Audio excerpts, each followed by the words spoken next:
যাদের মা নাই তারা জানে মা না থাকার কি জ্বালা, যাদের বাবা নাই তারা জানে বাবা না থাকার কি জ্বালা। এখন ঘরে ঝগড়া করেন, এখন ভাল লাগে না আব্বা আম্মারে, এখন আব্বা এই ভুল ধরে, আম্মা এইটা বলে, এখন অনেক অসহ্য লাগে।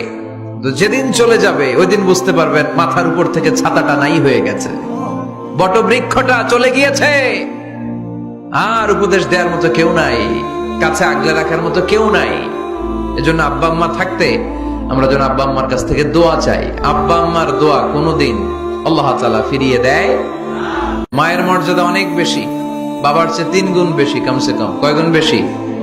মা মা মা, তারপর বাবা।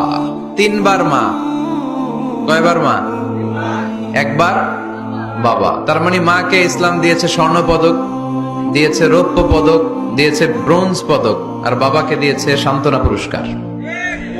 আমরা এটা নিয়েই খুশি, ঠিক কিনা? তাহলে মাকে 3টা পুরস্কার, স্বর্ণ পদক মা, রৌপ্য পদক মা, ব্রোঞ্জ পদক মা, বাবারে দিছে কি? সান্ত্বনা পুরস্কার।